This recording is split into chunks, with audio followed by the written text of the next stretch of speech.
Most people think the art world is locked away for the chosen few. Born with talent, born with money, born into the right circles. Well, I call rubbish on that. I think the truth is the art world is built on myths, smoke, mirrors, and sometimes connections. And if you're watching this, you can break into it too.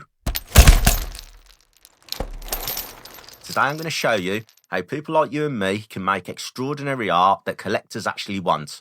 Not the theory, just real talk. Let's start simple. Minimalism. I'm sure you've seen it. It'll be paintings like one little red square on a canvas, a banana stuck to a wall, and it sells for millions. You know? Who else did simple though? Agnes Martin. She did white grids on basically white backgrounds, and some people mocked her for her work, and we do this to this type of style. But collectors will pay 7 figures for it. Why? Well, it's the story, the reputation, and the scarcity. That's it. Now, if you think you can't compete with that, think again. I've seen people in my world, in silver pouring. I do silver art. If you're new to the channel, I'm Matt Silverpunk. In the silver community, I've seen people just do little silver polished bars with just one striking little logo on it, and collectors can lose their minds for it. Why? Because it feels intentional. Minimalism isn't about skill, it's about meaning, what it means to the buyer. And if you can attach a meaning to a simple design, you've got something people will really value and really want. Abstract and emotion. Now, abstract art, I'm sure everyone's heard of Jackson Pollock, but I think as an artist that flies under the radar, she gets big money for some of her work, but it's Helen Frankenthaler. I mean, basically, she poured paint directly onto the canvas in the 1950s and let it almost like soak in, bleed and spread, and it just looked like if you can imagine dropping ink onto a blotter and it just bleeds out, and she just absolutely rewrote all the rules and boom, you know, she made it big. And in my art, I'm literally pouring metal into sand. So you can get a little bit of that abstract feel in the plain areas in the sand, and it's really raw as it gets. Abstract can be powerful. It kind of almost, I don't want to say you don't think, because you do think, but it kind of bypasses the brain almost, and it comes more from the heart. And I feel collectors buy it, not because it looks like something, because they look at it like one of them magic eye pictures and work out what it's meant to be. But I think it's more of a feeling they're buying. You know, you see some pieces of silver with mad ripples on and textures and this, that and the other. And that's a Frankenthaler moment. The imperfection, the unplanned, makes it unforgettable for people. The branding illusion. Now, here's a myth. Art is about talent. Well, that's completely wrong. Art is about branding. And who's the gold medalist of this? Well, of course, it's got to be Andy Warhol. He knew this. Shepard Fairey also knew this. Even Keith Haring, scrawling subway chalk drawings, became a brand. Banksy, a massive brand, you know, just spray painting on walls. The art world rewards those who build an identity. It doesn't have to be highly skilled or highly technical. It's the identity that counts. So in silver art, I'm guessing the same rules will apply.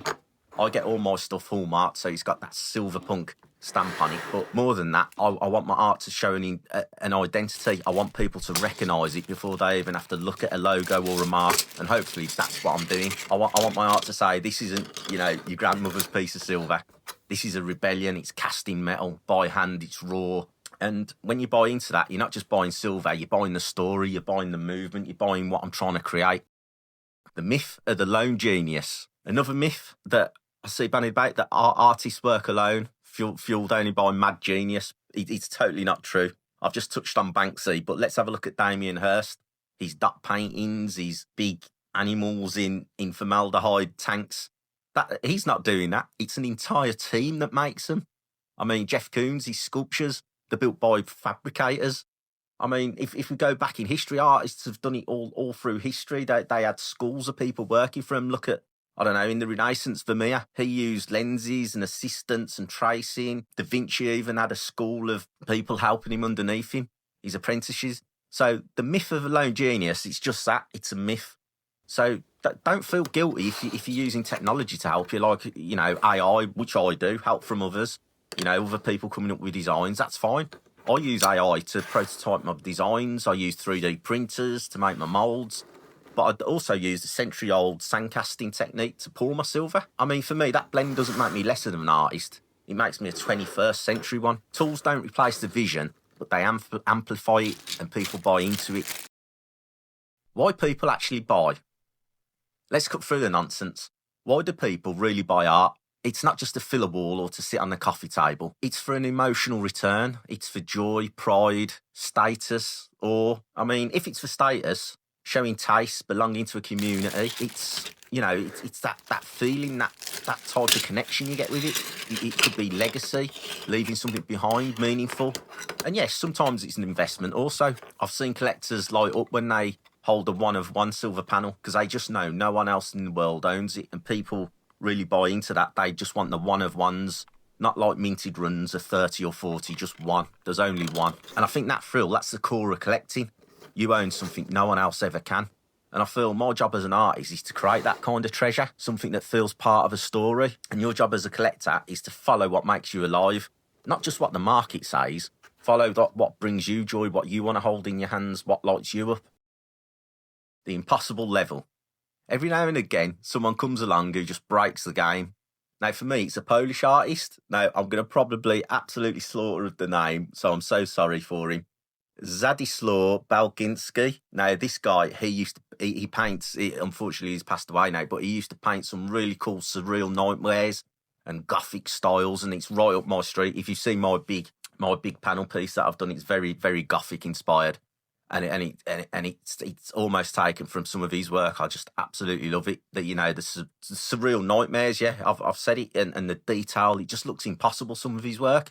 I mean, he didn't follow trends. He didn't chase after galleries. He created his own little worlds. You could step into the world. He was world building. The collectors couldn't ignore him. It was that cool. And that's the kind of level as artists we all secretly chase. We want the work that makes people stop and go, wow. How is that even possible? That's just, you know, how have they done that? Where's that idea come from? How has that come out their head? And in my lane, it might be my big 16 panel piece that I've done, which is over 50 ounces. That tells a story in metal.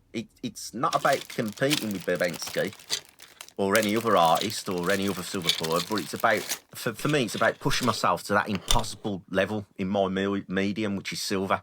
How can I get to that impossible? How can I make the impossible? So, the conclusion. So, here's the truth.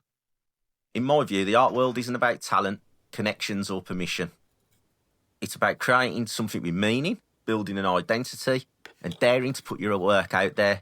You've got to put your stuff out for sale. There's a chap I know in our Discord server, Stacker Social, and he was umming and ahhing whether he should post his work for sale. And I was like, just put it out there. If you don't put it out there, you're not, you know, what's the worst can happen? It doesn't sell.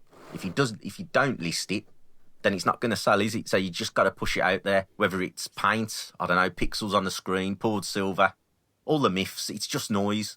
The only thing that matters is making art that matters to you and to people who collect it. If this video has hit home to you, please check out my website. There's a link below in the description and you'll see some of my work on there. Thanks for watching. Oh, and remember, the gatekeepers don't decide if you're an artist, you do. So I'll see you in the next pour.